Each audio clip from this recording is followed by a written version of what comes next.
లక్ష్మణుడు రావణుడితో ఇలా అన్నాడు: దుష్టాత్ముడవై మా వదినని అపహరించావు. ఇప్పుడు యుద్ధభూమిలో కనబడ్డావు కనుక నువ్వు ఇక ఇంటికి వెళ్ళే సమస్య లేదు అని చెప్పి లక్ష్మణుడు రావణుడి మీద బాణములను ప్రయోగించాడు. లక్ష్మణుడు వేసిన బాణములను రావణుడు దారిలోనే సంహారం చేసి తాను కొన్ని బాణములను ప్రయోగించాడు. రావణుడు వేసిన బాణములను లక్ష్మణుడు నిగ్రహించాడు. ఇక లక్ష్మణుడిని ఉపేక్షించకూడదని రావణుడు భావించి బ్రహ్మగారు ఇచ్చిన శక్తి అనే భయంకరమైన ఆయుధాన్ని అభిమంత్రించి ఆయన మీద వేశాడు.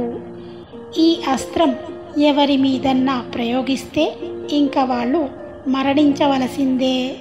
లక్ష్మణుడు దాని మీదకి వేసిన అనేకమైన బాణములను కూడా అది నిగ్రహించుకుంటూ వచ్చి ఆయన వక్షస్థలం మీద పడింది. అప్పుడు లక్ష్మణుడు నేను విష్ణు అంశ అని స్మరించాడు. అయినా ఆ బాణము యొక్క దెబ్బకి లక్ష్మణుడు స్పృహ కోల్పోయి నేల మీద పడిపోయాడు. వెంటనే రావణుడు లక్ష్మణుడిని తన రథంలో లంకకి తీసుకువెళదామనుకుని పరుగు పరుగున వచ్చి తన 20 చేతులతో లక్ష్మణుడిని ఎత్తబోయాడు. ఆ చేతులతో మేరు పర్వతాన్ని, మందర పర్వతాన్ని ఎత్తిన రావణుడు ఆ చేతులతో హిమవత్ పర్వతాన్ని కదిపిన రావణుడు ఇవాళ ఆ చేతులతో లక్ష్మణుడిని ఎత్తలేకపోయాడు. లక్ష్మణుడు పడిపోయే ముందు నేను విష్ణు అంశని అని పడిపోయాడు కనుక రావణుడు ఎత్తలేకపోయాడు. ఇంతలో హనుమంతుడు మూర్ఛ నుండి తేరుకుని చూసేసరికి రావణుడు రథం దిగి లక్ష్మణుడిని పైకెత్తడానికి ప్రయత్నిస్తూ కనపడ్డాడు. అప్పుడు హనుమంతుడికి ఎక్కడా లేని కోపం వచ్చి నీ దిక్కుమాలిన చేతులతో లక్ష్మణుడిని ముట్టుకొని ఎత్తి తీసుకుపోదామనుకుంటున్నావా అనుకుని పరుగు పరుగున వచ్చి తన కుడి చేతితో రావణుడి వక్షస్థలంలో ఒక పోటు పొడిచాడు. ఆ దెబ్బకి రావణుడి చెవుల నుండి, ముక్కు నుండి, కనుగుడ్ల పక్క నుండి రక్తం కారి మోకాళ్ల మీద కిందకి పడిపోయి మళ్ళీ స్పృహలోకి వచ్చి గబగబా తన రథంలోకి వెళ్ళి కూర్చుండిపోయాడు. అప్పుడు లక్ష్మణుడిని హనుమంతుడు పరమ భక్తితో రక్షించుకోవాలనే భావనతో ముట్టుకునేసరికి ఆయన దూది పింజల పైకి లెగిసిపోయాడు. లక్ష్మణుడిని తీసుకెళ్లి రాముడికి అప్పగించారు. వెంటనే లక్ష్మణుడు స్పృహని పొంది బ్రహ్మగారి శక్తిని నా మీద ప్రయోగించాడు అన్నయ్య. అప్పుడు నేను విష్ణు అంశని అని స్మరించాను. నాకు ఏ ఉపద్రవం లేదు అన్నాడు. లక్ష్మణుడి మాటలు విన్న రాముడు కోపం పొంది గబగబా అడుగులు వేసుకుంటూ యుద్ధానికి బయలుదేరాడు. వెంటనే హనుమంతుడు వచ్చి స్వామి, ఏ విధంగా అయితే ఆ శ్రీ మహావిష్ణువు గరుత్మంతుడి మీద కూర్చొని యుద్ధం చేస్తాడో అలా మీరు నా వీపు మీద కూర్చొని యుద్ధం చేయండి. ఆ రావణుడు రథంలో కూర్చుంటే మీరు నేల మీద నిలబడి యుద్ధం చేయటమేమిటి స్వామి? నా మీద కూర్చొని యుద్ధం చేయండి అన్నాడు. అప్పుడు రాముడు హనుమ మీద కూర్చొని యుద్ధానికి వెళ్ళి దురాత్ముడా, ఆచారభ్రష్టుడా, పరస్త్రీని అపహరించినవాడా, ఈరోజు నువ్వు అంతఃపురంలోకి వెళ్ళవు. ఇవాళ నీ 10 తలకాయలు కొట్టేస్తాను అని రాముడు చెబుతుండగా రావణుడు విశేషమైన బాణ పరంపరని హనుమంతుడి మీద కురిపించాడు. ఆ బాణపు దెబ్బలకి హనుమంతుడి శరీరం అంతా నెత్తురు వరదలై కారింది. అలా ఉన్న హనుమని చూసిన రాముడికి పట్టరాని కోపం వచ్చి అర్ధచంద్రాకార బాణములు, వంకరలు లేని బాణములు రావణుడి మీద ప్రయోగించాడు.